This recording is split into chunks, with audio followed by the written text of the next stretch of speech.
This is Ed Petke with the Americans in Wartime Museum. Today's date is June 2nd, 2018, and I'm conducting an interview with Thomas Dehetre at the World War II weekend in Reading, Pennsylvania. Sir, if you can give us your full name and where you're from. Okay, my full name is Thomas L. Dehetre. I was born in Brookline, Massachusetts, but currently reside in Waldorf, Maryland. And what war did you serve in? I served in both Vietnam and in what is now being referred to as the First Persian Gulf War. And do you have any other military veterans in your family? Yes, quite a few. I have a great-grandfather who was in the Spanish-American War, a grandfather in World War I. My father, stepfather, and two uncles served in World War II. My father and stepfather served in Korea. And that's about the end of it. Quite an extensiveness. Good. Do you remember where you were when the events that would lead to your wartime experience occurred? As far as the events from Vietnam, well, I was assigned to Keesler Air Force Base, Biloxi, Mississippi. I was a one-stripe airman under the rule of a very autocratic first sergeant. I neither liked him nor did I much care for southern Mississippi. So I went to the personnel section and threw myself on the mercy of the assignments and said, where can I volunteer to get out of here? The guy says, Vietnam. I says, send me. He pulls my records. He says, you can't go. You're a sole surviving son. I said, how can we get around that? He says, well, you can sign a waiver. So I signed the waiver, and until my mother's dying day, she never knew that I had done that. Oh, wow. So you were already in the military? I was in the military at the time. And then Vietnam broke out? Correct. Okay. How long had you been in? Less than a year. Okay. Less than a year. And you were in the Air Force? I was in the Air Force at the time. And what were your duties, or what was your MOS at the time? We actually called it an Air Force Specialty Code, AFSC, and I was vehicle maintenance. Not a very glamorous, but an essential career field. And this is down in Mississippi? That was in Mississippi. Okay. And what year was this? That was 1969. 1969. 1969. So, you don't like your first sergeant, and you say, get me out of here, and they say Vietnam. So, how long after that happens are you over in Vietnam? Less than a month. Okay. So what was your first impression of walking off the plane in Vietnam? The smell. The place smelled like a garbage pit. I can still recall that to this day, but after you had been there for a while, you didn't notice it. So the smell over the heat, first right. of all. Okay. Well, coming from Mississippi, I mean, the heat wasn't too much difference at that time. Right. And where in Vietnam did you land? I was at Benoit Air Base, which was 17 miles north of Saigon, directly adjacent to Long Binh Army Base. So when you got over there, had you continued with your vehicle maintenance, or did you? Yes, that was the career field I was in. Instead of repairing admin vehicles at that time, I was assigned to aircraft loading equipment, worked down on the flight line right in the area of Det 5 of the 8th Aerial Port Squadron. We repaired the forklifts and the K-loaders, which were platform loaders that loaded the aircraft that went out to... Loaded the bombs and the ordnance? Well, not so much bombs and ordnance, but mostly cargo. But we also did work on what they call the hot ramp, which was up in the weapons storage area. What's the hot ramp, for people who don't know? That was the weapons storage area. Okay. So we did get involved in some bombs and artillery shells, small arms ammunition. So would you have been loading transport cargo, bombers, and any fighters? Oh yes, yes. A-1E Sky Raiders, F-100 Super Sabres. Loading them and... Well, we didn't so much load them, those aircraft, as we repaired and operated at times some of the equipment that did the actual loading. Gotcha. So, during any typical day, take me through what your duties would have entailed. Well, normally in those days at that place, our typical duty day was 12 hours, which could stretch up as much as 18. We'd report down to our duty section, which was right on the ramp adjacent to where the aircraft were loaded. We'd basically spend an entire duty shift repairing these vehicles to ensure that they were sufficient available, and the workload that they were put under, they were constantly broken. And then if we were really lucky at the end of a shift, we got to go out and do perimeter sweeps of the base as part of security augmentee forces, where we got to go sit on a bunker someplace and watch for Charlie and so on and so forth. So we had some long days. Right. So you would actually go out on patrols from time to time? Yes, as I say, perimeter sweeps outside of our wires. How far outside would you? Oh, probably no more than half a kilometer. Okay. Ever encounter any enemy out there while you're doing these? Not out there, because we were always out doing this during the day, and at that time we owned the day and Charlie owned the night.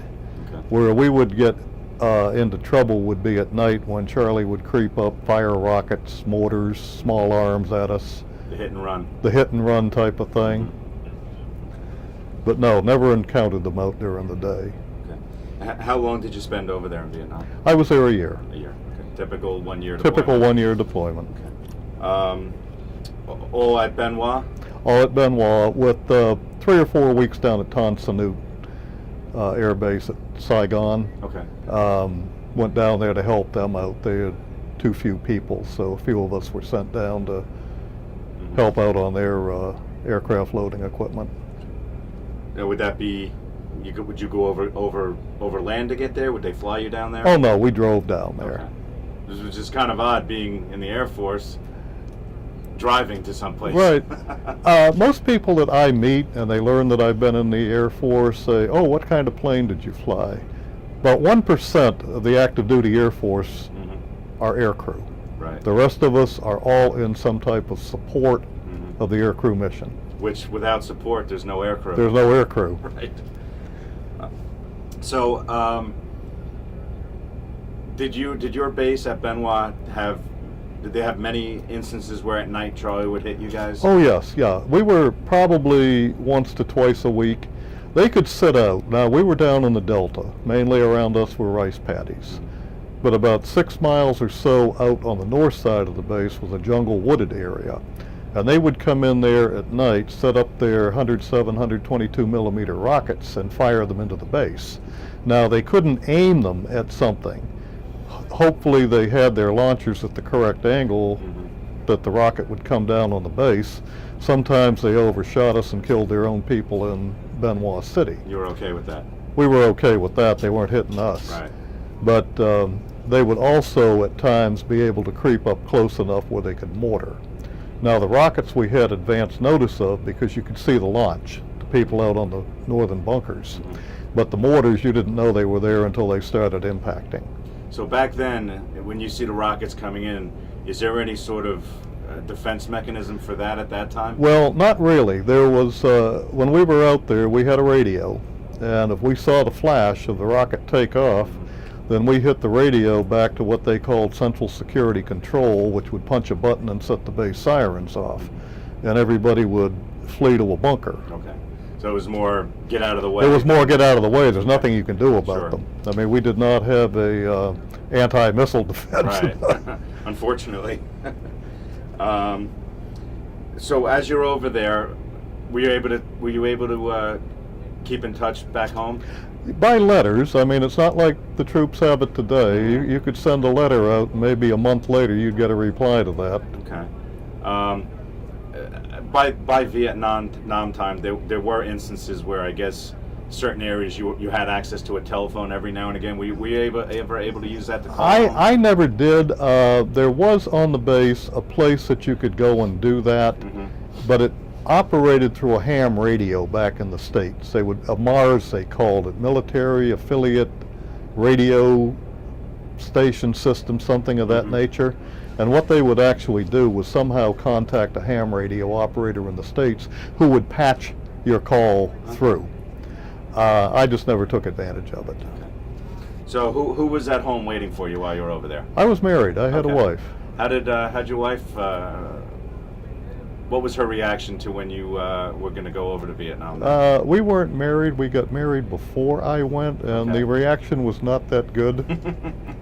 As I can probably imagine. No, in fact, there was a relative, her sister's husband's brother was killed on a helicopter 4 days before I went.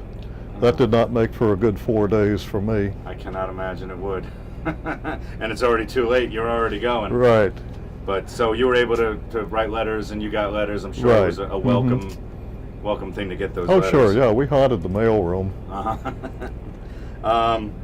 How did you guys, if you had any downtime, how did you guys keep busy while you were over there? Sleeping, Sleeping? pretty much. Okay. I mean, as I say, our normal duty day was 12 hours officially, but it could stretch out into anything. And then when you did get to sleep, whenever the base would come under some kind of attack, you'd be on augmentee duty. I mean, we were just constantly sleep deprived. Right, right. Any recreation? They did have a swimming pool, believe it or not, on that base. Never did take advantage of it. Right. There were a few things. There was a small library. Okay. There was a chapel. It was I mean, believe it or not, when the Air Force goes to war, we try to go in comfort, take all the amenities with us. Why not?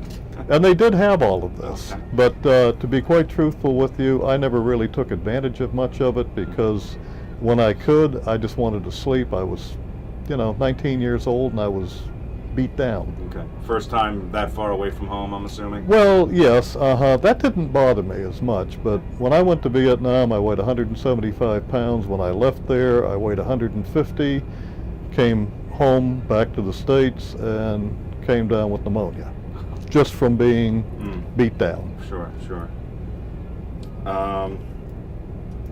Any incidents stand out in your mind, particularly scary, funny, something that when you think back to that time, you'll go to that moment, Well, or that incident?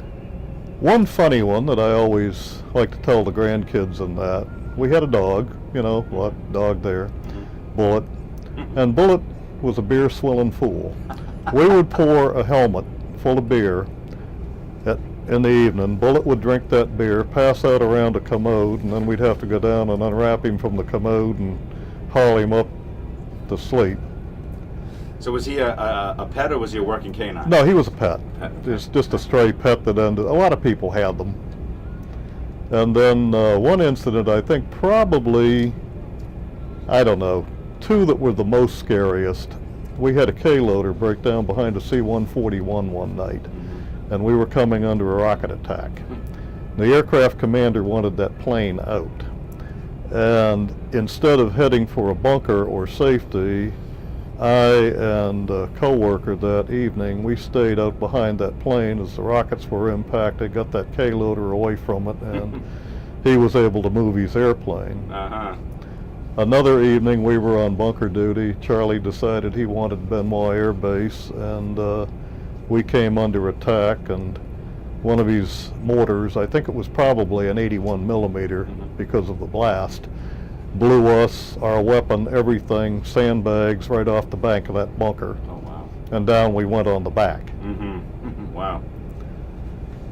I'd say that would definitely stand out. Well, I still get a sore hip occasionally today okay. from it.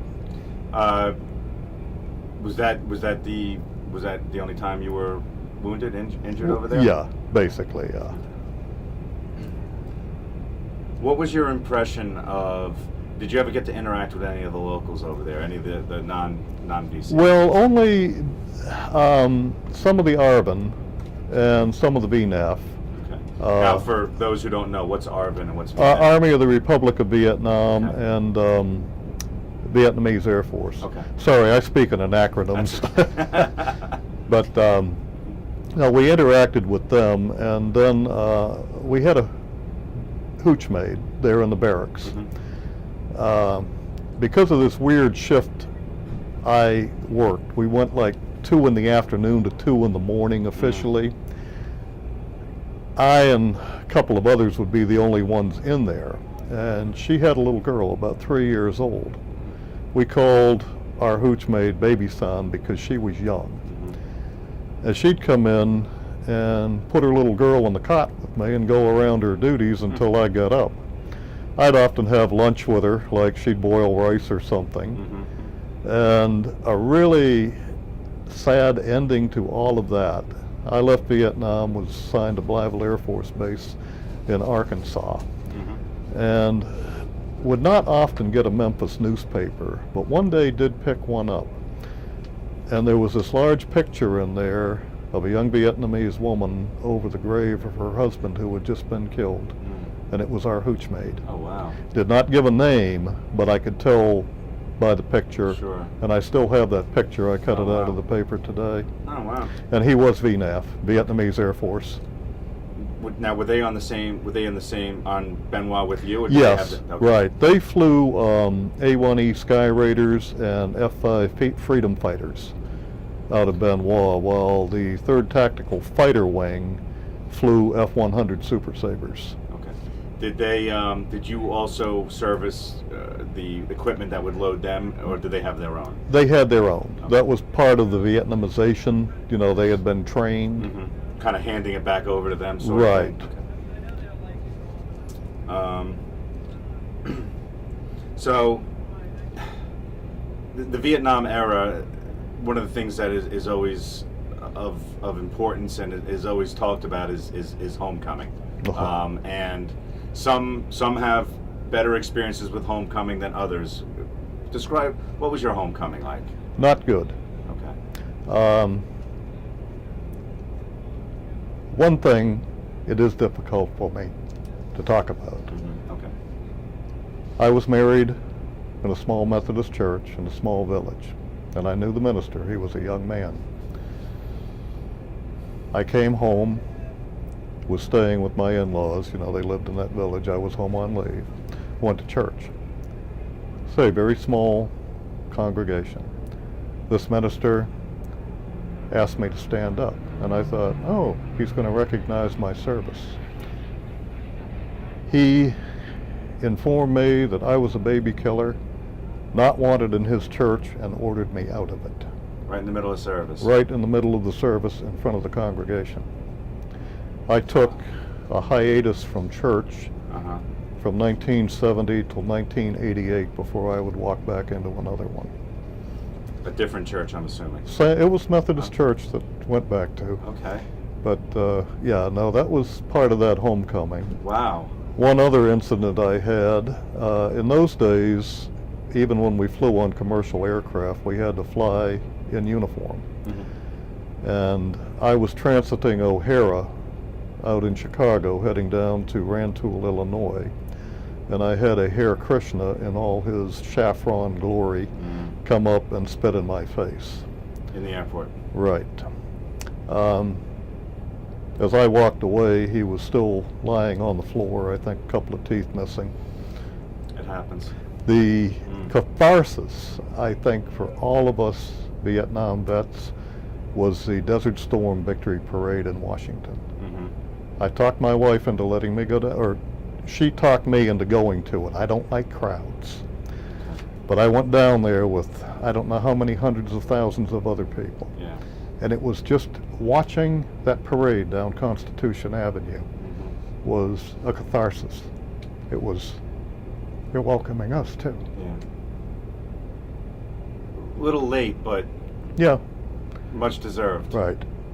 But I'm glad, honestly glad to see today that the troops, how people react to them. Right. You know, our Iraqi, Yes. Afghan vets. Yes. Yeah. It's odd that in every other time frame, it wasn't like that. It was then and then not since. Right. So, better, you know, I'm glad that it did happen, Yeah. finally. But it was not a popular war. No, but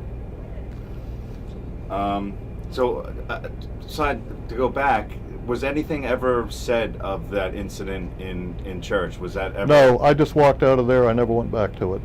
And nobody spoke out about it? Nobody. Nobody. No, not a word was said. I think they were probably as shocked as I was, but nothing was said. I mean, in those days, people didn't stand up like that. Right. Wow. Too bad. So you're home from Vietnam. What do you do when after you're home? Well, I was home on leave for 30 days, and I had been reassigned to Blytheville Air Force Base in Blytheville, Arkansas. And so I just reported for duty down there. Okay. Doing the same thing, vehicle maintenance. Back here. By that time I was putting on a couple more stripes and become, supervisory NCOIC of the section. Okay. How long were you down there? I was there for about 2 years, and at that time I decided to re-enlist in the Air Force. The Air Force was looking for folks to re-enlist and offering incentives, and they had a base of preference program. Okay. So I re-enlisted, put in for Pease Air Force Base in New Hampshire, which was the closest to home, and went up there. Same thing again, vehicle maintenance. Worked under an incredible individual who I looked at and I said, I want to be like this guy. Our career paths crossed at other times. And the career just went on from there. I mean, I went from Pease, I went to Rhein-Main Air Base in Germany. Was a direct assignment to RAF Greenham Common. We were a detachment of Upper Hayford in England. Went from there back to Pease Air Force Base. Was assigned to Istanbul, Turkey as Chief of Transportation for a year. What's the base out there? There is no base. I worked okay. out of Istanbul's civilian airport, Yeşilköy Airport. We were responsible at that time for 13 downrange detachments to provide vehicles, vehicle support, air freight, surface freight, passenger travel. Okay. We supported Air Force communication sites, Army artillery sites, the U.S. consulate in Istanbul, and believe it or not, the U.S. Coast Guard was operating a Laran station, long-range navigation on the Sea of Marmara. Okay. So we supported them. Wow. Went back to Pease, got myself promoted out of my job, was reassigned to Plattsburgh up in New York. Again, because I was good at what I did, they asked me if I wanted to go to USAPE headquarters at Ramstein. Spent a little over 3 years with them. Came back to Andrews in Maryland. Ended up as Chief of Transportation on Bolling Air Force Base in D.C. for a year. Went back to the squadron at Andrews and then was asked to come up to Air Force Systems Command headquarters, which was there at that time, and got into a special program called the Maintenance and Equipment Evaluation Program, where we would go out and test, or with subordinate areas, any type of equipment, vehicles, tools for civil engineering, transportation, and in some case base fuels. So in that point I dealt primarily with civilian industry, more or less high-ranking officers and whatnot, bringing things into the inventory. And Systems Command merged with Logistics Command, and I picked up my job, took it to Robbins Air Force Base in Georgia. Worked in the Vehicle Management Directorate there for the Pentagon. I was actually assigned to the Pentagon, but working duty location. And lo and behold, along comes Desert Storm. They weren't going to send me because the Chief of Transportation's position on Riyadh Air Base was a Senior Master Sergeant, and I was a Chief. So I was one stripe too many. And I bugged the Chief group until I think to shut me up, they sent me to Riyadh. I said, you guys are given a war, I need to be there. Right. So I got to go do my deployment over in, at Riyadh Air Base. How long were you there? I was there for about 4.5 months was all. Those were short deployments. That was a short one back then, yes. Yeah, they were all short deployments. And it was funny because when I was first signed in there at USAPE headquarters, one of my responsibilities, they handed me the folder for this place called ELF 1. And I looked at it, and I looked at my boss, and I said, what is an ELF 1? Where is this place? He says, oh, it's down in Saudi Arabia. He says, but we don't have much use for it, much use or anything to do with it. He said, don't worry about it. And a few months later, I still hadn't had to touch that folder, and ELF 1 was put under what was called CENTCOM, or Central Command. So I just gave it all up and forgot about ELF 1. And lo and behold, here a few years later, I'm Chief of Transportation at ELF 1, which was a U.S. Air Force compound on a Saudi Arabian Air Force base at Riyadh. Oh, wow. So what goes around comes around. Sure. We finally found out what it was. So your job from stateside, when you went to Riyadh, it transferred over? No, I went over there as Chief of Transportation. My job stateside just sat in limbo while I was... I actually went back into what I called the real Air Force and was running a section. We were responsible for all transportation facets at that base. We were supporting AWACS and tanker aircraft that the Air Force did not have based up close to the front area. Okay. Did any action come? You see anything particularly heavy at that Air Force base while you were over there in Riyadh? One Scud missile that landed somewhere out in the desert. Okay, but nothing. Nothing else. No. Yeah, okay. So much less jumping into hooches than you did over. Oh yeah, no, there was none of that. It was like we didn't even know that Scud had come around until we heard a boom. Okay. And that was the only one that Hussein managed to get over while I was there. Okay. I think he had pretty much run the course at that time. Yeah, and it didn't take long. It was at least the first go around. It was a lot. I don't want to say easier, but less impactful. Well, once they went in the air war and then a 100-hour ground war, it was all over. All over. So you did roughly about 4 months over there, and then your time over there was done. You rotated. I rotated back to my regular job, and at that time the Air Force says, okay, well, Congress says we need to downsize, and you get rid of Chief Master Sergeants at that stage in their career by giving them other overseas assignments. So here I'm given an assignment to Spangdahlem Air Base in Germany. Just was not the time in my career to go. Had a son graduating college, a daughter getting ready to get married, sitting there fat, dumb, and happy in Georgia with 20,000 pounds of household goods, 5 cats, a dog, 3 cars, and even though it was difficult to do, I said, okay, I put my papers in. I went to the assignment section, turned down the assignment, walked to the retirement office, because that was your next stop when you turned down an probably assignment. Very close to each other. Yeah, almost. Same hallway. So after you got out of the Air Force, what did you transition to into civilian life? Well, not much of a transition. I went to work for the Arlington County government in Virginia. Okay. And I did vehicle parts for that county fleet for 21 years and retired from there 2.5 years ago. Okay. Stick with what you know, right? Right. So, how was your military experience in both facets, Vietnam era and Gulf War? How those experiences affected your life? Well, I think not only the combat, because that's a few minutes of sheer terror, punctuated by long periods of boredom. But I think having been in the military and adding the combat experience into it, it gives you a whole different perspective on life. It teaches you discipline.